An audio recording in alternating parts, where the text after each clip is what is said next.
Les voy a presentar al doctor Leonardo Josué Castro Muñoz. Él es químico, biólogo, parasitólogo, egresado de la Universidad Autónoma de Guerrero. Realizó una maestría en biomedicina molecular en la Escuela de Medicina del IPN y un doctorado en el posgrado en Ciencias Biomédicas de la UNAM, donde se especializó en el estudio del virus del papiloma humano y su relación con la evasión del sistema inmune. Pertenece al Sistema Nacional de Investigadores, nivel 1, cuenta con 11 artículos publicados y además participa en diversos proyectos donde colabora con el Instituto Nacional de Cancerología. Actualmente realiza una estancia postdoctoral en el Wistar Institute en Filadelfia, Estados Unidos, donde se enfoca en el estudio de nuevos mecanismos epigenéticos involucrados en la regulación de la expresión génica del virus de Epstein-Barr. El día de hoy, el doctor Muñoz compartirá con nosotros el tema Papa Nicolau, una cuestión no solo de mujeres. Entonces, el doctor nos comenta que pueden hacer preguntas a lo largo de la presentación para que se puedan responder en ese momento y pues lo dejo a cargo, doctor. Muchas gracias. Buenos días a todos. Muchas gracias por la invitación, Leslie, al Laboratorio Rosely, por la invitación y poder transmitir un poco de información acerca de este tema. Y bueno, lo que vamos a ver el día de hoy es acerca de la infección por el virus del papiloma humano, sobre todo un enfoque de cuáles son los métodos de diagnóstico para dar mayor difusión, de que también las mujeres, ¿no? O cualquier persona se pueda realizar estos métodos de diagnóstico, así como cuál es el papel o cuál es la participación que tienen los hombres, y si también los hombres se pueden realizar métodos de diagnóstico, cuáles son, realmente cuáles son las enfermedades asociadas a los hombres, porque muchas veces solamente se dice que los hombres son reservorios, a ellos no les pasa nada, sin embargo, como vamos a ver en la presentación, pues esto no es así. Sí, entonces, pues vamos a empezar. Y el contenido del que le voy a hablar es de manera general hablar sobre la estadística de la infección por el VPH, cuáles son los factores de riesgo, la clasificación de a qué se asocian aquellos virus denominados alto y bajo riesgo, los métodos de diagnóstico, y aquí es donde vamos a hacer mayor énfasis, y qué pasa con el VPH en hombres. ¿Vale? Entonces, vamos a empezar. La infección por el virus del papiloma humano es una de las principales enfermedades de transmisión sexual más diagnosticadas en todo el mundo. Esta afecta tanto a hombres como a mujeres. Según las estadísticas, indican que aproximadamente el 50% de la población está infectada con con esta infección. Además, se estima que alrededor del 70-80% de la población en algún momento de su vida tuvo, tiene o tendrá esta infección. A nivel mundial, la infección por el virus del papiloma humano presenta una prevalencia muy diversa dependiendo de la región en donde se haya hecho el estudio. Sin embargo, en la región de África y lo que es en América Central y México es donde presentan una mayor prevalencia, aproximadamente del 20%. Y hablando ya más específicamente en México, ¿cuál es la prevalencia? Bueno, estos datos yo los puedo obtener del sitio web de Salud Digna, en donde son datos del 2021, en el cual mostraron alrededor de 70,000 mujeres y pudieron evaluar que la prevalencia del VPH es aproximadamente del 27.5%. Además, ellos indican cuáles son los estados que presentan una mayor prevalencia, siendo Nuevo León, Yucatán y la Ciudad de México con un 31%. Por otra parte, también se ha determinado que el mayor pico de infecciones de VPH están asociadas principalmente en la población joven, siendo alrededor de 20 años el pico donde se presenta una alta prevalencia. Por lo tanto, este tipo de infección es muy frecuente entre la población joven. Y esto es debido a que muchas veces no conocen acerca del tema de la infección por el VPH ni los factores de riesgo que hay. Entonces, entre los factores de riesgo para este tipo de infección se encuentra el inicio de vida sexual a temprana edad, el tener múltiples parejas sexuales, el no uso de preservativo, así como las infecciones con otras enfermedades de transmisión sexual. Pero ahora bien, el virus del papiloma o VPH son virus pequeños, no envueltos, pertenecen a la familia Papillomaviridae, presentan, como pueden observar, una cápside icosaédrica en la cual en su interior contiene un DNA de doble cadena de forma circular. Estos tipos de VPH o estos virus están distribuidos ampliamente en la naturaleza. Son capaces de infectar tanto humanos, animales, y dentro de ellos están los reptiles, peces, roedores, infinidad de animales, ¿no? Los virus del papiloma humano existen alrededor de más de 200 tipos de VPH, de los cuales 40 son capaces de infectar lo que es la región anogenital y la región de cabeza y cuello. De estos 40 tipos de VPH, se han clasificado principalmente en dos grupos, los VPH de bajo riesgo y los VPH de alto riesgo. En los VPH de bajo riesgo encontramos una mayor prevalencia de los tipos 6 y 11, mientras que en los VPH de alto riesgo encontramos una mayor prevalencia de los tipos 16 y 18. Tanto los virus de alto y bajo riesgo están asociados a diversas enfermedades en el humano. Entonces vamos a hablar cuáles son estas enfermedades. Vamos a empezar con los virus de bajo riesgo. Los virus de bajo riesgo se denominan así ya que no se asocian al desarrollo del cáncer. Estos son capaces de infectar tanto a nivel de mucosas como a nivel cutáneo. Por lo mismo, son capaces de infectar diversas regiones anatómicas. Inducen o producen lesiones que se ven, que pueden ser evidentes a simple vista, presentan signos y síntomas, como vamos a mencionar más adelante, y está asociado principalmente a dos patologías. ¿Cuáles son? Bueno, la primera de ellas es que los virus de papiloma de bajo riesgo se asocian al desarrollo de condilomas acuminados.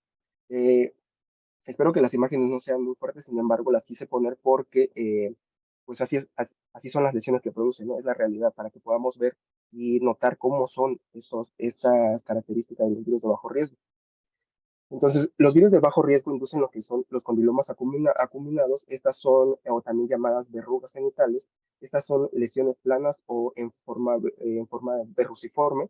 También muchas veces la van a encontrar que las llaman como en forma de coliflor por la apariencia que tienen. Estas pueden aparecer en lo que es el ano, pene, vagina, vulva y en la cavidad oral. Presentan signos y síntomas como pueden ser comezón, y por lo mismo de ellos, de que los pacientes llegan a tener una mayor cantidad de comezón, puede inducir sangrado. Estas se transmiten a través de contacto directo. Sin embargo, lo importante también que hay que mencionar es que las verrugas pueden ser eliminadas de forma natural gracias al sistema inmune.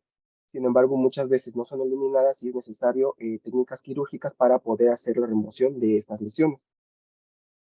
Otra enfermedad asociada a los virus de bajo riesgo es la papilomatosis respiratoria recurrente. Estas se producen principalmente en lo que es la cavidad oral, se transmiten a través de contacto sexual y de madre a hijo. Se desarrolla o se ha visto una mayor incidencia en pacientes inmunocompetentes y afecta principalmente lo que son las vías respiratorias. Más común lo que es la laringe, como pueden observar en la imagen, ¿no? Este es el desarrollo de la papilomatosis respiratoria. Para poder Se puede también eliminar de manera natural gracias al sistema inmune, sin embargo, puede ser removida por la artroscopía. Algunos de los síntomas que puede presentar la presencia de esta papilomatosis, se los pongo aquí en esta imagen, que es voz ronca, obstrucción en la vía aérea, variaciones en el tono y volumen de la voz durante el día y sensación de un cuerpo extraño en la garganta. Muchas veces las personas se confunden de que puede ser una infección o cualquier otra cosa, nunca sospechan de esto, y pues muchas veces y en algunos casos la verdad sí puede inducir la muerte. Entonces, los virus de bajo riesgo no están asociados al desarrollo de cáncer, pero sí pueden hasta cierto punto conllevar a la muerte, por lo cual es importante también su estudio de estos tipos de bajo riesgo. Por su parte, los virus denominados como de alto riesgo son aquellos que se asocian al desarrollo de distintos tipos de cáncer, de los cuales podemos encontrar el cáncer de cervix, orofaringio, pene, vagina, vulva y ano. Aquí pueden observar lo que son algunos tipos de cáncer en mujeres, como cervix, ano, vagina y vulva, y podemos observar de color rojo lo que es el porcentaje de casos asociados a estos tipos de cáncer por VPH. En el caso de cervix podemos encontrar que aproximadamente casi el 100% de los casos se asocia a la infección por el virus del papiloma humano. En el cáncer de ano se asocia alrededor del 90% de los casos con VPH, mientras que en los casos de vagina y vulva se estima que entre un 30 o un 40% de los casos de cáncer se asocian con el virus del papiloma humano. El cáncer de cervix representa la cuarta causa de muerte en México y la segunda causa de muerte en mujeres por este tipo de cáncer. El cáncer cervicuterino, como sabemos, sigue siendo hoy en día todavía un problema de salud pública, a pesar de que son pocos los casos que hay, pues sigue causando una alta mortalidad, ¿no?, en México, por lo cual es necesario todavía seguir estudiando lo que es el cáncer cervicuterino. Sabemos y es importante mencionar que la infección por el virus del papiloma humano, una vez que se adquiere, puede ser eliminada gracias al sistema inmune. Sin embargo, para que pueda conllevar al desarrollo de cáncer, pueden pasar alrededor de 15, 20 o inclusive 30 años. Y es justo en ese periodo de tiempo en donde podemos hacer un diagnóstico oportuno para evitar que el virus pueda provocar el desarrollo de cáncer. Entonces, ¿Cuáles son esos métodos de diagnóstico para la infección del virus del papiloma humano? Existe lo que es la norma oficial mexicana para la detección, tratamiento y diagnóstico del cáncer cervicuterino, en la cual indica que para el diagnóstico de BPH se encuentra lo que es el estudio citológico a través de la tinción de Papa Nicolau, la colposcopía, la biopsia y hoy en día también ya se están incluyendo los métodos moleculares como la PCR. Doctor, ¿puedo Eh, interrumpir? Hay una pregunta, y como nos sí, comentó que podían ser en el momento. sí. Dice, ¿no hay algún tratamiento farmacológico para evitar el desarrollo de papilomatosis respiratoria? Es decir, ¿la única opción para pacientes es la cirugía? Hasta donde tengo entendido, sí. ¿Por qué? Porque muchas veces lo que los pacientes ya se dan cuenta demasiado tarde cuando la papilomatosis ya están muy grandes y es porque ya empiezan a tener problemas para respirar. Entonces, en esos casos, el único tratamiento ya es la extirpación quirúrgica. Ujú. Muchas gracias.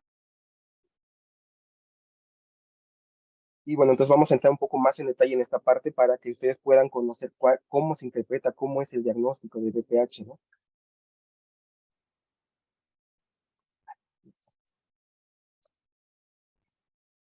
Pero, porque ese claustro.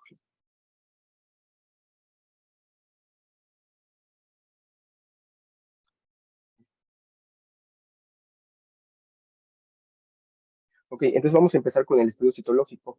Esta es una técnica que permite evaluar alteraciones citológicas causadas por el virus del papiloma humano a través de la tinción de Papa Nicolau.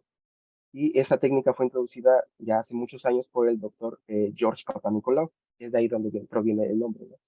Esta técnica presenta una especificidad del 98% para el diagnóstico de VPH, lesiones premalignas y cáncer cervicuterino. Existen dos tipos de estudios citológicos, lo que es la citología convencional y la citología en base líquida. Entonces, ¿cómo se lleva a cabo este estudio citológico? En esta imagen lo que les muestro es el material que se necesita, como es el espéculo cervical, o que también comúnmente le llaman como pato, una espátula de aire, citobrush, portaobjetos y espejo, ¿no? Entonces, ¿cómo se inicia este estudio citológico? Primero se pone a la paciente en posición ginecológica. Es necesario realizar una encuesta, o bueno, más bien es necesario realizar un cuestionario para recabar ciertos datos si está propensa o si tiene factores de riesgo que pudieran ser susceptibles para la infección del virus del papiloma humano. Posteriormente, lo que se hace es tomar la muestra de lo que es el cervix. Entonces, de manera general, el cervix podemos encontrar dos tipos de epitelio, lo que es el endocervix y exocervix. El endocervix se localiza en la parte interna del cervix, en el cual está formado por epitelio glandular y células cilíndricas. Por su parte, el exocervix, que es esta región que se observa aquí, está formado por epitelio plano estratificado escamoso. Para poder detectar la presencia de BPH es necesario realizar tomas tanto de lo que es el endocervix como el exocervix. ¿Y cómo es que se hace? Bueno, para tomar muestra del exocervix, lo que se usa es la espátula de aire, la cual se posiciona en esta región en donde se localiza el exocervix y se dan giros de 360 grados para obtener estas células. De ahí proviene también el nombre de citología exfoliativa. Entonces, una vez que se toma la muestra de lo que es el exocervix, se coloca en un portaobjetos. Ahora, para obtener muestra de lo que es el endocervix, perdón, se introduce lo que es el citobrush en el canal cervical. Y de igual manera se dan giros de 360 grados para obtener células de esta zona. Posteriormente, se pone en lo que es el portaobjetos. Una vez que se tienen las muestras tanto del exo y endocervix, esta se va a someter a la tinción de Papa Nicolau, la cual se basa en una reacción química de colorantes y su afinidad para elementos celulares. Esta principalmente consta de cuatro etapas, que es la fijación, la coloración de núcleos a través de la tinción de hematoxilina, la coloración de citoplasma a través de Orange G y EA50 y el aclaramiento con Gilol. Ahora bien, para poder llevar a cabo lo que es la interpretación, lo tiene que hacer un citotecnólogo. Principalmente utilizan el sistema de clasificación Bethesda, que es para la evaluación citológico. Entonces, este sistema de clasificación Bethesda abarca diversos parámetros, como es el tipo de muestra, si fue adecuada, resultado negativo, positivo, entre otros parámetros. Sin embargo, yo les voy a mencionar hoy nada más de dos, que cómo es que se evalúa cuando es un resultado positivo y negativo. Entonces, cuando es un resultado positivo, se denomina como lesión escamosa intraepitelial de bajo grado o lesión escamosa intraepitelial de alto grado, ¿sí? Entonces vamos a ver cómo es una lesión de bajo grado y cómo es una lesión de alto grado. Ya al final de la plática yo espero que ustedes puedan ya diferenciar estas dos características, ¿no? Entonces, una vez que se hace la toma de muestras, se realiza la punción de Papa Nicolau, podemos observar este tipo de células, ¿no? Principalmente células del epitelio plano estratificado escamoso o exocervix y células del endocervix. Entonces, como podemos observar, se ven las células, podemos observar también eritrocitos, algunos leucocitos como polimorfonucleares. Entonces, observen cómo es la característica de la célula, ¿no? Son células poligonales, son grandes, presentan un núcleo pequeño. Esto es una citología normal o citología negativa a la infección por el virus del papiloma humano. Pero ahora, ¿cómo se ve una citología positiva a la infección por el VPH? Entonces, recuerden bien la imagen de cómo es una célula normal y vamos a ver cómo son las células que presentan una lesión escamosa intraepitelial de bajo grado. ¿Qué alteraciones podemos observar a simple vista, no? A diferencia de estas células, las células infectadas por VPH, observamos que el núcleo es mucho más grande de lo normal, ¿no? Observen y comparen con esto. También observamos que presentan dos núcleos, a diferencia de lo normal, que solamente debe haber un solo núcleo, y además observamos que se presenta o se formó un halo alrededor del núcleo. Entonces, ¿qué características estamos observando? Estamos observando agrandamiento del núcleo, que se denomina cariomegalia, dinucleación, presenta dos núcleos, y la formación de un halo perinuclear. Cuando nosotros observamos estas características, decimos que esta célula es un coilocito, que es la célula clásica o característica de la infección por el virus del papiloma humano. Al observar estas células, estos coilocitos, determinamos que esta paciente presenta una lesión escamosa epitelial de bajo grado. ¿Sale? Ahora, ¿cómo se observa una lesión escamosa epitelial de alto grado? De igual manera, observen cómo es lo normal y principalmente en una citología negativa al VPH vamos a observar este tipo de células. ¿Qué pasa con estas imágenes que les muestro? Observamos principalmente células mucho más pequeñas, que son precisamente células de lo que es el estrato basal del epitelio plano estratificado escamoso. Esto nos está hablando que hay una proliferación, hay un incremento en la proliferación celular. Por lo tanto, si nosotros observamos un mayor enriquecimiento de este tipo celular comparado con esto, es aquí cuando nosotros decimos que esta paciente presenta una lesión escamosa intraepitelial de alto grado. ¿Sale? Ahora bien, aquí puede surgir una pregunta. ¿Cómo sabemos que estas alteraciones solamente son inducidas por el virus del papiloma humano? Sabemos que el cervix es susceptible a diversas infecciones, como pueden ser otros virus, bacterias u hongos. Pues bueno, esa es una de las grandes ventajas que tiene el Papa Nicolau, que nos ayuda no solo a evidenciar la presencia de VPH, y nos ayuda también a evidenciar la presencia de otros patógenos como pueden ser bacterias, hongos y parásitos. Pero ¿cómo se ven o cómo son estas alteraciones? Porque muchas veces pueden decir, pues se pueden confundir con lo causado por el VPH. No. El VPH, como les mencioné, presenta una especificidad del 98% para la detección de VPH.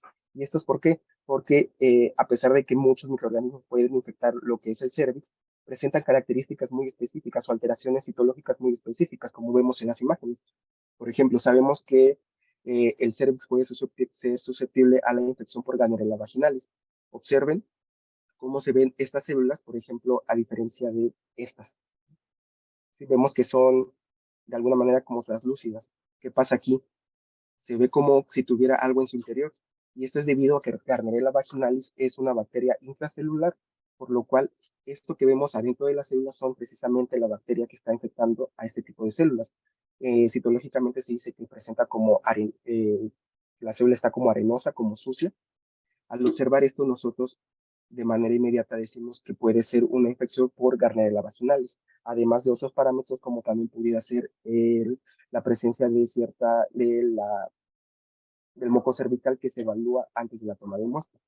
Sin embargo, también observen aquí que se observa alrededor de la célula un pequeño halo perinuclear, pero no es de igual manera como el que se forma cuando está infectado por VPH. Este pequeño halito que vemos aquí es inducido por la inflamación que se está llevando a cabo, ya que Gardnerella vaginalis induce un proceso inflamatorio agudo.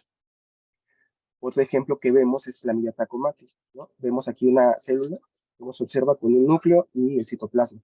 Sin embargo, la presencia de Chlamydia trachomatis lo que induce son inclusiones citoplasmáticas, como pueden observar aquí. Entonces, ¿es igual que VPH? No, no es igual que VPH. Herpes es un virus. Herpes lo que induce son multinucleación, o también se le conoce como bolsa de canicas, como pueden observar, ¿no? Tiene aproximadamente de 6 a 8 núcleos. VPH, ¿cuántos núcleos induce?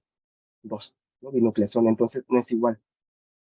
Tricomona vaginalis es un parásito, ¿no? Extracelular, podemos observar que ahí están los trofozoitos. Actinomyces es una bacteria, o también que a nivel psicológico se dice que es como una pelusa de pelo, y nada que ver con la evidencia de VPH. Y finalmente, la presencia de Candida ST. Podemos evaluar o de manera inmediata decir, ¿no? Esto es un pseudomicel, es una hifa sugestiva a Candida ST. Entonces, como vemos, el Papa Nicolau puede ayudarnos a dar el diagnóstico de otros patógenos, y las alteraciones que induce cada patógeno son muy particulares. Sin embargo, si observamos alguno de estos patógenos, es necesario realizar estudios microbiológicos para hacer la confirmación. Entonces, el Papa Nicolau nos ayuda a evidenciar las alteraciones citológicas inducidas por el virus del papiloma humano, y estas muy evidentes, muy claras, a diferencia comparando con otros patógenos, son muy específicas, ¿no? Entonces, hasta aquí es la parte de lo que es el estudio citológico. Otro de los métodos de diagnóstico para la detección del virus papiloma humano que se puede usar es el estudio colposcópico o la colposcopía. Se usa o se hace a través de un colposcopio, que es un equipo que presenta diversos lentes de aumento para visualizar lo que es el cervix. Mediante este se visualiza y se transmite en una pantalla, y podemos de esta manera estar viendo en vivo lo que es el cervix, ¿no? Pero para poder llevar a cabo o identificar lesiones inducidas por el virus del papiloma humano en el cervix, podemos usar dos reactivos, el ácido acético o el yodo-lugol. El ácido acético reacciona con las células positivas al VPH y nos da una coloración blanca. Y es de ahí donde proviene que el estudio colposcópico mediante el ácido acético puede detectar zonas acetoblancas. Entonces, en esta imagen les muestro lo que es un cervix normal, el cual, como podemos observar, es de color rosado, brilloso, ¿sí? Entonces, ahí está la presencia de moco transparente, que es muy normal. Sin embargo, cuando es un cervix que presenta lesiones por el virus papiloma humano, pues la historia es diferente, ¿no? Aquí les muestro estas imágenes en donde podemos observar, posteriormente de la impregnación de ácido acético, regiones denominadas acetoblancas positivas, que son regiones blancas, gruesas, como pueden observar de manera irregular, ¿no? Pueden observar aquí, aquí, aquí, y estas dos imágenes ya son casos de cáncer cervicouterino. Entonces, mediante la reacción del ácido acético podemos determinar si la paciente presenta lesiones que a simple vista no son evidentes, pero con el ácido acético nos hace evidenciar cómo son esas lesiones, ¿no? Entonces, el estudio colposcópico también es necesario que se realice en mujeres. Cuando tenemos un resultado positivo, es necesario hacer la confirmación. Para esto, el método estándar para confirmar la infección por el virus papiloma humano, o si se sospecha de alguna lesión ya premaligna, es mediante la biopsia, para lo cual la biopsia se toma una pequeña porción de lo que es el cervix, se lleva a cabo lo que es la tinción, el proceso histológico, perdón, y finalmente la tinción con hematoxilina iosina. Entonces, aquí les muestro cómo observamos histológicamente a lo que es el exocervix. Entonces, podemos observar un epitelio plano estratificado escamoso, el cual está compuesto por diversos tipos celulares, como pueden observar. Es de ahí donde proviene el nombre de epitelio plano estratificado, porque presenta diferentes tipos de estratos. En el estrato más profundo observamos a las células de la membrana basal. Por arriba de ellas, las células del estrato parabasal, intermedio, y en las zonas más arriba se encuentran las células del estrato superficial. Entonces, observen cómo se ve el epitelio bien organizado, la estructura se ve muy bien, las células se ven muy definidas, los núcleos, ¿sí?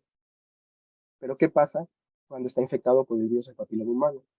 Creo que a simple vista pueden observar cómo se ven los cambios, ¿no? La arquitectura del epitelio se pierde, la cantidad, perdón, el núcleo también de las células, si se fijan, es diferente. Podemos observar la presencia de lo que son los coilocitos, ¿sí?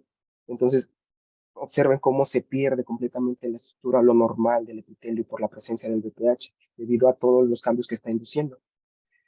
Histológicamente, para poder hacer la evaluación de de si presenta o no infección por el virus del papiloma humano, presenta algún tipo de lesión, se utiliza el sistema de clasificación de Richard, el cual clasifica a las lesiones como neoplasia intraepitelial cervical, y esta puede ser grado 1, 2 o 3. ¿De qué va a depender cada uno de los grados? De cuántos estratos se encuentren afectados. Por ejemplo, esto es el primer tercio del epitelio, segundo tercio del epitelio y 3 tercios del epitelio. Justamente Richard lo que evalúa es eso, cuántos estratos están afectados. Está afectado solamente el primer tercio del epitelio, se denomina NIC1, 2 tercios del epitelio se denomina NIC3, NIC2, perdón, y si está afectado todo, ya todo el epitelio se denomina NIC3, y si en dado caso ya ha llegado a observarse otros tipos de cambios, se denomina cáncer cervicuterino, ¿no? Entonces, el estudio histológico o la biopsia es el estándar de oro para la confirmación de la infección y de lesiones premalignas y cáncer cervicuterino. Otro de los métodos que ya se han empleado son los métodos moleculares, principalmente a través de PCR, que incluso en el laboratorio Rosen ya lo están realizando, y está muy bien, la verdad. Este se lleva a cabo igual, una vez que se hace la toma de muestra de lo que es con la espátula de aire de Cytogrush, este se pone en una solución, como puede ser solución salina o destilada. Posteriormente se hace la extracción de DNA y se utilizan primers específicos para las regiones del BPH. Una de las ventajas que nos ofrece también el estudio molecular es que si bien nos dice presencia de positividad o negatividad a la infección por el virus papiloma humano, también nos dice qué tipos virales o qué tipo viral está presente en esa paciente. ¿Es un virus asociado a bajo riesgo o un virus asociado a alto riesgo? Esto es importante a considerar, ya que también de eso depende un buen método, un buen tratamiento para la paciente, ¿no? Entonces, el estudio molecular hoy en día se está haciendo en diversos laboratorios y la verdad eso está muy bien. Sin embargo, también se estima que es necesario hacer un diagnóstico integral, tanto estudio citológico, colposcópico y molecular, para tener un diagnóstico mucho más certero y dar un buen tratamiento a los pacientes. Entonces, no sé si hasta aquí tengan alguna duda. Esto es como un poco más, un background de lo que es la infección por el virus del papiloma humano y los métodos de diagnóstico, ¿no? Principalmente en mujeres, que es donde más se lleva a cabo o se practican estos métodos. Dice que no, entonces pues vamos a... ¿sí? No, no tenemos aquí preguntas por el momento en el chat. Ok, gracias. Entonces vamos a continuar. ¿Qué pasa con los VPH en hombres? Muchas veces se dice la infección por el VPH en hombres solamente sirve como un reservorio, él solamente la transmite, a los hombres no les pasa nada, no es necesario hacer métodos de diagnóstico, e inclusive sabemos que a los hombres pues no se vacunan. ¿Por qué? Porque parece ser que no hay como mucha relevancia, pero pues se abren diferentes preguntas. ¿Se pueden infectar los hombres de VPH? ¿Pueden presentar verrugas o algunas de las enfermedades asociadas por el VPH? ¿Se pueden realizar en ellos Papá Nicolau? Inclusive, ¿pueden vacunarse? Pues algunas de esas preguntas vamos a tratar de resolverlas. Para empezar, ¿los hombres se pueden infectar por VPH? Sí, se pueden infectar. ¿Por qué? Sabemos que el virus de papiloma humano infecta lo que es el epitelio plano estratificado escamoso. Este tipo de epitelio lo podemos encontrar en diversos órganos en los hombres, como es el pene, el ano y la cavidad oral. Entonces, el VPH puede infectar cualquiera de esos tipos de regiones. ¿Cómo se encuentra la epidemiología o la prevalencia de VPH en hombres? Para empezar, son muy pocos los reportes que hay. La prevalencia no es clara, ya que se ha visto que varía mucho dependiendo de la región anatómica, inclusive el lugar donde se lleva a cabo la región donde se lleva a cabo el estudio. Aquí les muestro esta tabla de un artículo que pude revisar, en donde hacen la comparación de diversos estudios para evaluar la prevalencia de VPH en hombres. Algunos, por ejemplo, de Giuliani y colaboradores lo hacen en lo que es el área del pene, en otros en el área del ano. Sin embargo, observen aquí, este es el número de pacientes que ellos evaluaron, ¿sí? En algunos hay más, en algunos hay menos, pero si se fijan la prevalencia como es, en algunos 61, 44, 8.7%, 22, 21.2%. Entonces, no es clara la prevalencia, son pocos los estudios que hay acerca de cómo es la prevalencia del VPH. Y en este reporte que es más reciente, de un metaanálisis, ellos observan que en México la prevalencia de VPH en hombres es del 62%. Si comparamos con el de las mujeres, es mucho mayor, ¿no? Entonces pareciera que los hombres presentan una mayor susceptibilidad a la infección por el virus del papiloma humano. Sin embargo, les vuelvo a mencionar, En México son muy pocos los reportes que hay acerca de cómo es la prevalencia, incluso a nivel mundial no se sabe mucho. Y todo porque se deja de lado de que los hombres son solamente portadores y que no tiene caso estudiarlos. Prácticamente así hay muchos reportes, ¿no? Igual a nivel de cavidad oral, también se sabe, está empezando a haber estudios de cuál es la prevalencia del VPH, ¿no? En hombres y en mujeres, en este caso tenemos algunos, por ejemplo, en hombres, en donde se evaluaron 131 hombres, se pudo determinar que la prevalencia fue del 20%.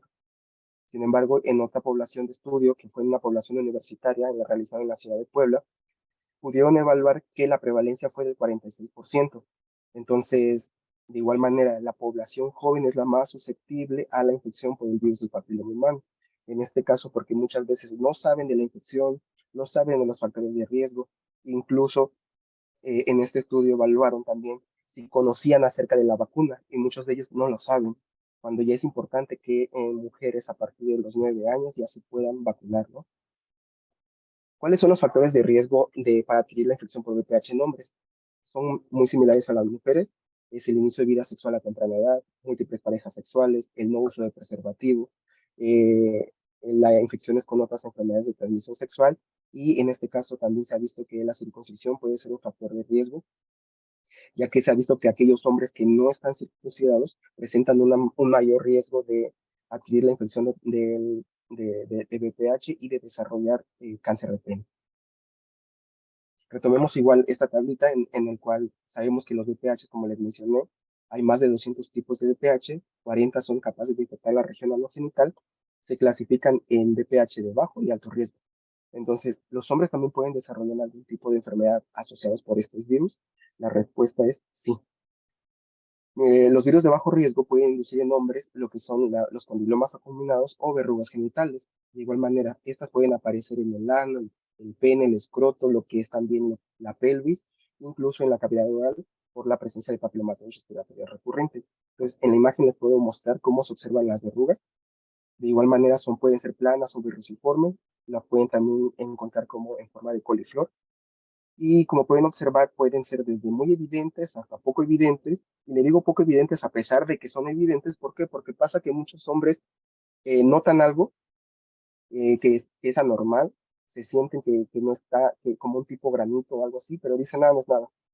Entonces, no hacen una revisión exhaustiva de lo que puedan tener o no van al médico y si es una verruga. Pasa que muchas veces los hombres solamente dicen, ah, es algo y se va a eliminar, se va a quitar, o no es nada. Y no, la realidad es que hay veces que pueden presentar, como pueden observar aquí, este tipo de verrugas, que es muy diminuta, pero pues no se le toma importancia. ¿Por qué? Porque en los hombres no se ha tenido eso también de que vayan al médico, que acudan también con el urologo, ¿no? Para realizarse periódicamente chequeo una vez que inicien su vida sexual. Entonces, ¿qué pasa con este hombre? Si tiene tan solo esta verruga, como podemos observar que es muy diminuta, llega a haber un contacto sexual y puede de esta manera contagiar a su pareja, ¿no? Las verrugas de igual manera se pueden ser eliminadas de manera natural. De hecho, se ha observado que en hombres el sistema inmune pues, puede eliminar estas verrugas genitales mucho más rápido que en las mujeres. Sin embargo, cuando llegan a ser así ya de evidentes, es necesario tratamiento quirúrgico. Hay veces también que sí existen tratamientos como pomadas para poder ayudar a eliminar estas verrugas cuando son muy diminutas. Sin embargo, la opción también ideal puede ser criocirugía o electroporación. ¿Qué pasa con los virus de alto riesgo en hombres? Igual retomemos esta gráfica, perdón. En los hombres también se puede desarrollar lo que es, o los virus de papiloma humano de alto riesgo están asociados al desarrollo en hombres de cáncer de ano, pene y cáncer de cabeza y cuello. De igual manera, en este caso, en cáncer de ano, el VPH se asocia casi al 90% de los casos de ano, ¿no? La infección por VPH, pero en el caso de cáncer de pene, se estima que el VPH se asocia alrededor de un 30%. Bueno, eso era antes. Hoy en día se estima que puede ser incluso del 50%. Y en cavidad oral también se ha visto que el porcentaje de casos asociados a VPH ha ido en aumento. Entonces, particularmente, ¿qué está pasando en este caso en cáncer de pene? Anteriormente se decía, ok, no es necesario que los hombres estudien VPH en hombres porque el cáncer de pene, las cifras son muy minúsculas comparado con lo que es el cáncer de cervix, ¿no? Por ejemplo. Y sí, tienen razón, ¿no? Es muy bajo. Pero ¿qué está pasando? ¿Qué se ha visto en los últimos años? Anteriormente se estimaba que el diagnóstico del cáncer de pene era de 3 hombres por cada 100.000 habitantes, por cada 100.000 hombres, ¿no? Sin embargo, los nuevos datos están apuntando que hoy en día se registran que hay cáncer de pene en 7 de cada 100.000 hombres. Se está encontrando también que un aumento en el porcentaje de la infección de VPH asociada a este tipo de cáncer. Anteriormente se decía que el cáncer de pene solamente se asociaba al VPH con un 30%. Sin embargo, los nuevos datos apuntan que ahora es un 50%. Entonces, estamos observando que hay un incremento en el cáncer de pene y un incremento en la asociación con VPH. Entonces, eso nos habla de que quizá estamos a tiempo, bueno, no quizás, estamos a tiempo de tomar medidas necesarias para evitar este incremento, ¿no? Que si bien no es comparado con el de las mujeres, pero está comenzando a incrementar. Años atrás, así se empezó con el cáncer de otros tipos de cáncer, como ano, cabeza y cuello, ¿no? Se creía que no era tan alta, pero ¿qué pasa ahora? Ya es demasiado alta, ¿no? Y entonces, esto también lo vemos ahorita en el cáncer de pene. Entonces, esto no quiere decir que estamos a tiempo de tomar medidas necesarias para evitar el incremento del porcentaje de cáncer de pene y el incremento de la asociación con el virus del papiloma humano. Doctor, lo interrumpo Sí, para una pregunta que sí. tenemos aquí en el chat. Dice, en la clínica, para las pacientes con lesiones bajo, alto grado, la detección de BPH debería ser para la pareja, para considerar el factor de reinfección. ¿En México o en alguna otra parte se realiza esto? Ok, sí, de hecho es muy buena pregunta. Sí, efectivamente se tiene que hacer a la pareja. ¿Por qué? Porque muchas veces, ¿qué pasa? Se detecta el VPH en las mujeres, sabemos muchas veces el trauma psicológico, ¿no? Porque por la información que no está bien adquirida. Muchas veces las mujeres piensan infección por VPH, cáncer, y sabemos que no es así, ¿no? Entonces, ¿qué pasa con las mujeres? Se someten a diversos tipos de tratamiento, tienen la presión también a nivel de emocional de que qué pueda pasar, puedan desarrollar cáncer. Entonces, la mujer termina su tratamiento de meses y ¿qué pasa? El hombre es el que tiene también la infección, vuelven a tener relaciones sexuales y vuelve a haber reinfección. Entonces, por todo lo que pasó la mujer, tiene que volver a pasar porque en el hombre no se detectó, no hubo un tratamiento también adecuado para él. ¿Y qué pasó también? No tomaron las medidas necesarias, como el usar protección al momento de tener relaciones sexuales. Entonces, lo ideal es sí, que el diagnóstico se haga por pareja, tanto en hombres como en mujeres. Se sospecha de uno, obviamente también se sospecha del otro. Se sabe que el hombre puede eliminar la infección mucho más rápida, pero pues es necesario tomar medidas como el uso de preservativos, quizá tomar acciones como tomar, por ejemplo, cuando se sospecha de que hay infección por VPH, los tratamientos llegan a ser antioxidantes, vitaminas, ¿para qué? Para ayudar a estimular el sistema inmune y de esta manera tratar de eliminar la infección mucho más rápida. Entonces, se tiene que hacer de manera por pareja, tanto en hombres como en mujeres, ¿no? Y a nivel de pareja, pues sí, se tienen que realizar los dos. En México no sé si se esté realizando tal cual hacia la par, sé de un lugar, porque en el estado de Guerrero, en la Universidad Autónoma de Guerrero, en la Facultad de Ciencias Químicas en Chilpancingo, está el Centro de Detección Oportuna de Cáncer Cervicuterino. Y lo que se hacía era hacer la difusión de lo que es la infección de VPH en hombres y por lo tanto hacer el diagnóstico en pareja. Entonces, cuando yo estudié la licenciatura hicimos estudios en el cual la mujer que iba a hacerse Papá Nicolau y todo este diagnóstico para la detección de VPH, se le invitaba también que a sus parejas se les hiciera, entonces se daba trípticos, información para tratar precisamente lo que dice la pregunta, ¿no? Que fuera por pareja y evitar de esta manera la reinfección y tener un diagnóstico mucho más certero y oportuno para ambos, ¿no? Entonces, solamente conozco ese lugar donde se está llevando a cabo, no sé, la verdad, desconozco de otros lugares, pero lo ideal es que sea por pareja.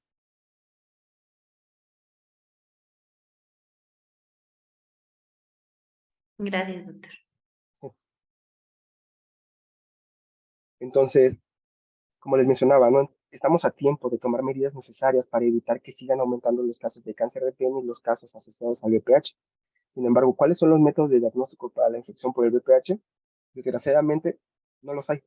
Para hombres no hay métodos de diagnóstico aprobados, y por ejemplo, como la FDA o la norma oficial mexicana como la de cáncer cervicuterino. No hay. No hay un método de diagnóstico estipulado para la detección de VPH. Sin embargo, diversos estudios, diversos investigadores han propuesto o se han basado en los métodos de diagnóstico de mujeres para hacerlos en hombres. Estos incluyen lo que es el estudio citológico en una variante de la colposcopía, que en este caso se llama colonoscopía, y el estudio molecular a través de PCR, ¿sí? De igual manera, les repito, no hay ningún método aprobado para hombres. Sin embargo, muchos estudios lo que han querido hacer es eh, pues evidenciar de que es necesario que haya métodos de diagnóstico para hombres y que ya se estipule también de que puedan realizarse y llevarse a cabo, ¿no?, en ellos. Entonces, ¿se puede realizar un Papá Nicolau en hombres? Sí, sí se puede realizar. ¿Por qué? Porque recordemos que Papá Nicolau es la tinción, ¿no? Entonces, ¿cómo se lleva a cabo la citología en hombres? Bueno, igual de manera general, sabemos que para poder llevar a cabo lo que es el estudio citológico en hombres, se tiene que hacer una toma de muestra de lo que es el pene, principalmente del meato urinario, porque es justo en esta zona donde se encuentra el epitelio plano estratificado escamoso que puede ser infectado por el VPH. Sin embargo, también se hace la toma de muestra de lo que es la zona del pene, de la zona de lo que es el cuerpo del pene y lo que es el glande y el prepucio. Entonces, de manera general, se introduce un CitoBrush, es mucho más pequeño comparado con el de las mujeres, de verdad es mucho, mucho más pequeño. Se introduce en lo que es el meato urinario y se dan giros de 360 grados. Posteriormente, a diferencia de en las mujeres, que principalmente se hace la citología convencional, en el caso de hombres se utiliza la citología en base líquida, en la cual el CitoBrush se coloca en una solución y posteriormente se procesa con la tinción de Papá Nicolau, esto para tener un mayor enriquecimiento celular. Entonces, ¿cómo es que se puede evidenciar la presencia de VPH en hombres? Bueno, en el caso de hombres se denominan como lesiones escamosa epitelial de pene, ¿sí? Y de igual manera, ¿qué buscamos con los citos? Las células claves que son alteradas o que presentan las características de la infección por el virus del papiloma humano. ¿Cuáles son? Recordemos, areomegalia, binucleación y aloperinuclear. Entonces, podemos observar que la citología en base líquida proporciona un gran enriquecimiento celular. Y haciendo un zoom podemos encontrar aquí algunas de las alteraciones por el virus del papiloma humano, como es la acromegalia y la binucleación. Entonces, este paciente en este caso presenta lo que son los colocitos.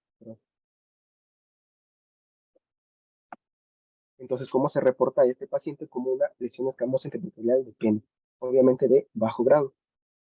Además, diversos reportes indican que el estudio citológico no solamente se puede llevar a cabo en el pene, sino también en la cavidad oral, inclusive en el ano. Entonces, mencionan diversos artículos que la citología puede ser un buen método de diagnóstico para la detección de VPH en hombres. ¿Por qué? Porque es un método que no es invasivo y es muy sencillo y económico para hacer. Sin embargo, a nivel mundial y en México, pues no está estipulado o marcado que se pudieran llevar a cabo este método de diagnóstico. Además, por el tabú, porque muchos hombres pues dicen, no, yo cómo voy a tener VPH. Y sí, de verdad, hasta la fecha creen que solamente es una enfermedad para mujeres y no lo es así. Estamos viendo las cifras, se están incrementando. Hay enfermedades asociadas de VPH en hombres. Entonces, creo que estamos justo en el momento de que podamos realizar métodos de diagnóstico oportuno en hombres también y darle pues, mayor importancia y relevancia, ¿no?, en lo que es la infección por el virus del papiloma humano. Otro de los métodos también que se proponen es la penoscopía, que es una variante de la colposcopía, en la cual mediante la aplicación de ácido acético permite la detección de lesiones no evidentes por VPH, así como de condilomas. Y de igual, la penoscopía se utiliza un equipo que presenta diversos lentes de mayor aumento, y de esta manera, mediante la impregnación de ácido acético, podemos observar que que si presenta lesiones inducidas por el VPH, vamos a observar regiones acetoblanca positivos, como pueden observar aquí. Sin embargo, también, como les mencionaba, muchas veces los hombres pues no se hacen una auscultación de lo que son las áreas genitales. Entonces, con la penoscopía podemos evidenciar lesiones muy pequeñas como las verrugas genitales, como pueden observar, ¿no? Que a simple vista se ve como si pudiera ser un granito o algo más, que no le toma mucha importancia, pero ya haciendo un aumento podemos observar cómo se encuentra la verruga genital aquí, ¿no? Entonces, ¿es necesario también hacerse este estudio? Muchos dicen que sí, inclusive algunos reportes, incluso me estuve checando en algunas páginas de médicos, mencionan que no es muy común que se lo hagan, pero que sería ideal que se lo hicieran de igual manera prácticamente una vez al año para precisamente evidenciar este tipo de lesiones. Y como tip, si hombres se quieren realizar este tipo de estudio, inclusive lo pueden hacer ustedes en su casa con su pareja. ¿Cómo? Solamente necesitan ácido acético, que es el vinagre comercial, ya sea de la Costeña, Herdes, de que tengan.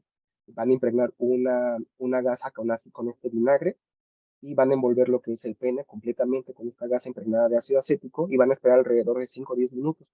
Posteriormente, donde tengan un lugar con mucha iluminación, observen si se desarrollan o si se observan este tipo de lesiones. Si presentan este tipo de lesiones, por favor acudan al médico. Entonces, este tipo de pruebas con ácido acético es muy sencillo y muy económico para hacer, ¿no?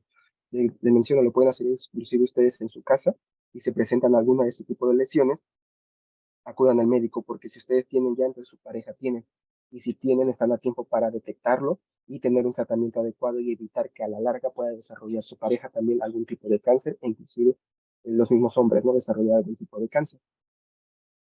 Y finalmente el estudio molecular, que ese también, diversos reportes mencionan que puede ser el mejor método de diagnóstico porque igual nos ofrece dos ventajas, la presencia de VPH y qué tipo viral está presentando, ¿no? Entonces, ¿cómo se lleva a cabo? De igual manera, se toma la muestra con el citobrush del área de lo que es el meato urinario, de lo que es el meato urinario, lo que es la zona externa del pene. Posteriormente se pone en solución, puede ser salina o agua, posteriormente se hace la extracción de DNA y de igual manera se utilizan primers específicos para regiones específicas del virus y de esta manera nos ayuda a evidenciar si presenta o no la infección del VPH y si presenta algún tipo de alto o bajo riesgo, lo cual es necesario para poder llevar a cabo un mejor tratamiento tanto para los hombres como para sus parejas, ¿no? Entonces, esperemos que también este método pueda ser incluido posteriormente por el laboratorio Rosalino, que sea también un método de diagnóstico para que puedan llevarse a cabo en hombres. Entonces, como vemos, la importancia en hombres yo consideraría que sí debe ser también importante, sí debe darse a conocer más acerca del VPH en hombres, principalmente porque estamos viendo que las cifras están aumentando y estamos a tiempo de tomar medidas necesarias. Sin embargo, la historia no acaba ahí. Hoy en día se están haciendo más estudios para poder determinar si el VPH en hombres pudiera asociarse con otro tipo de cáncer y que han encontrado es que sí. Existen ya reportes en el que se ha visto que sí, el VPH en hombres puede también asociarse con el cáncer de próstata, debido a la cercanía, ¿no? Y, sin embargo, los datos son controversiales porque algunos mencionan, no, no hay asociación, y otros dicen, sí, sí hay asociación. Sin embargo, en este metaanálisis realizado en el 2020, en donde evaluaron hicieron el reanálisis, ¿no? De diversos estudios, pudieron observar que, al menos en los pacientes que ellos analizaron otra vez, que la infección por el virus del papiloma humano es un factor de riesgo para el cáncer de próstata. Sin embargo, es necesario seguir estudiando seguir estudiando esta asociación a nivel de epidemiológico, realmente hay o no hay, y a nivel molecular, cómo el VPH pudiera estar contribuyendo al cáncer de próstata, ¿no? Entonces, este también es un tema que está empezando a incrementar más en los estudios. Otro tipo de cáncer que se está buscando si hay una asociación con VPH es el cáncer testicular. ¿Y esto por qué? Debido a que se ha encontrado que el VPH es capaz de estar presente en el seno, principalmente en los espermatozoides. Entonces surgió la pregunta que si el VPH también se puede estar asociando al cáncer testicular. Algunos reportes es igual controversial, dicen que no, otros dicen que sí, o que la prevalencia es mucho, muy, muy, muy baja, pero pudiera ser, ¿no? Entonces, eh, en este caso, hay muy pocos reportes acerca del cáncer testicular, sin embargo, están empezando a surgir más y la verdad también se me hace muy interesante, ¿no? Sobre todo porque esta parte de que el VPH puede estar infectando a los espermatozoides. Y si bien no solamente se ha encontrado, no solamente se ha estudiado el cáncer, esta parte también está muy interesante. ¿Qué está pasando con aquellos hombres que presentan infección de VPH en los espermatozoides? Pues bueno, esta parte de esta pregunta la contestó en este artículo, en donde lo que hicieron fue determinar la prevalencia de VPH en espermatozoides de donadores en una clínica de inseminación artificial. Y como pueden observar aquí en esta imagen, a través de hibridación in situ, pudieron determinar que los espermatozoides sí están infectados con VPH. Pero ahora, ¿cuál es la consecuencia de que que tengan esta infección por VPH? Pues bueno, lo que ellos pudieron observar es que en aquellos hombres que presentaban infección en los espermatozoides por VPH, presentaban una baja capacidad para fecundación, un conteo anormal, una reducción en la motilidad de los espermatozoides. Entonces, aparentemente, pues sí, la presencia de VPH está afectando al espermatozoide. Y además, la pregunta que sigue o que se están haciendo es, ok, sabemos que el VPH el genoma puede integrarse en el genoma del huésped. Entonces, al estar también en el DNA del espermatozoide, cuando este fecunde, si llega a fecundar un óvulo, puede también transferir el genoma del VPH y cuál sería la consecuencia de que se esté infectando desde la fecundación con VPH. Entonces, esta es una pregunta que sigue si bien no está asociado a cáncer, pero sí está ocasionando otro tipo de enfermedades. Entonces también es de aquí que necesitamos seguir estudiando el VPH en hombres. Este tema también está muy interesante. Entonces, hasta aquí el mensaje es que necesitamos hacer mayor difusión del estudio de VPH en hombres, de buscar o tener métodos de diagnósticos que se estipulen que el VPH en hombres también es un riesgo para la salud y que necesitamos tener métodos para poder diagnosticarlos. Y sobre todo, que se pierda ese tabú de que en hombres no pasa nada y que ellos están bien y la eliminan y solo se sirven de reservorios. No, vemos que hay muchas enfermedades asociadas en hombres. ¿Sí? Entonces yo creo que necesitamos hacer más también por los hombres. Y con respecto a la vacuna, hasta el momento en hombres, pues en algunos estados, en algunos países como Europa, parece ser que en América Latina, también en la parte de Sudamérica, algunos ya estipularon que se vacunen a niños, ¿no? Sin embargo, estamos muy lejos que eso pase aquí en México. Esperamos que sea pronto. ¿Por qué? Porque es necesario. Porque también al reducir la infección, la prevalencia de VIH en hombres, ayudamos a que las pacientes, a sus parejas sexuales, en este caso, pues puedan en algún futuro desarrollar algún tipo de los cánceres que hemos observado, ¿no? Además de todas estas enfermedades que están asociadas a los hombres. Entonces, esperamos que puedan también en algún momento ya empezar a vacunarse. Al menos creo que acá en Estados Unidos ya se puede vacunar. Y por favor, mujeres, vacúnense, vacunen o compartan la información. En México la vacuna es gratuita, pueden vacunarse. No sé cómo sea, si solamente eh, si necesitan ir a un centro de salud, a lista, algo así, no sé cómo sea, pero por favor investiguen y vacúnense porque la infección del VPH, a pesar de que tenemos la vacuna, sigue habiendo muchos cánceres, muchos casos de cáncer cervicuterino, muchas muertes y muchos tipos de cáncer asociados, ¿no? Entonces es importante, por favor, que se vacunen. Y bueno, de mi parte sería todo. Les dejo mis contactos por si tienen alguna duda, también algún comentario que quieran hacerme. De verdad, siéntenme la confianza de poder decírmelo, por favor. Muchísimas gracias, doctor. Súper interesante el tema y súper informativo, como siempre. No sé si Muchas alguien gracias. más, si Sí, alguien más tenga alguna pregunta. No, creo que todo quedó perfectamente claro. Entonces, sí, no sé. ¿mande? No, no, sí, no sé si hay otra pregunta. Igual, si no, por favor, pueden enviarme un correo y con mucho gusto les puedo contestar. Ah, ya tenemos una pregunta. A ver. Dice, en lesiones asociadas a BPH, ¿se hace búsqueda de otro agente causal? mm, en las lesiones asociadas a... No, porque las lesiones son muy específicas del virus. O sea, si pudiera confundirse con otro patógeno, en el caso de hombres, no. En el caso, por ejemplo, de mujeres, al momento que se realiza la colposcopía, eh, las regiones acetoblancas que podemos observar sí pueden estar presentes por otras alteraciones benignas, como por ejemplo quistes de Nabot o metaplasia escamosa inmadura. Pero por eso es necesario que si se hace la colposcopía y sale eh, una lesión acetoblanca positiva, es necesario que se haga Papá Nicolau y que se haga una biopsia para confirmar el diagnóstico, ¿sale? Por eso es que les mencionaba que es necesaria un estudio integral, tanto citológico, colposcópico, inclusive hoy en día molecular también. Comenta el mismo asistente, hay estudios que revelan sociedad BPH clamidia o BPH micoplasma. Sí, o sea, sí hay estudios, ahorita no tengo el dato así exacto de cuál es la asociación, pero sí hay estudios en los que está determinado, bueno, el VPH puede coexistir con todo prácticamente. Se ha encontrado en pacientes que son positivas a VPH y que presentan Gardnerella y que presentan Tricomona o que presentan clamidia, entonces sí la hay, el VPH puede coexistir con todos ellos y de hecho la presencia no se sabe, ¿no? Si fue primero el VPH, fue la otra enfermedad de transmisión sexual, pero la presencia de uno en otra vuelve más susceptible a que pueda ser vulnerable a otro tipo de infecciones. Entonces, sí la hay. Con micoplasma no lo sé, la verdad eso sí no lo he revisado. Gracias, doctor. Otra pregunta. Una vez diagnosticado el BPH, ¿la vacuna es recomendada?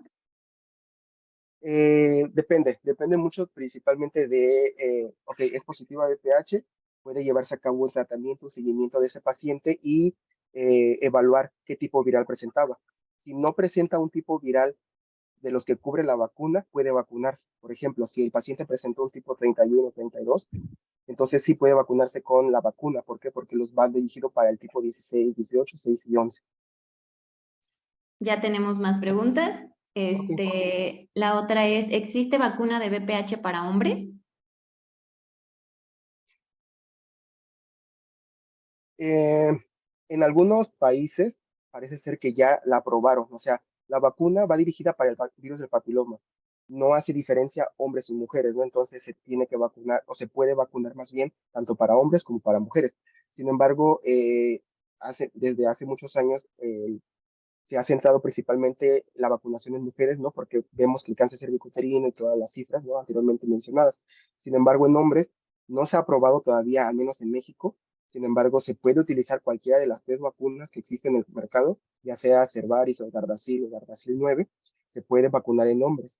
Y de hecho se puede vacunar desde los 9 años de edad. Algunos reportes mencionan que pues es igual, vacunarse desde los 9 años con al menos 2 o 3 dosis es suficiente también para prevenir la infección de VPH en hombres.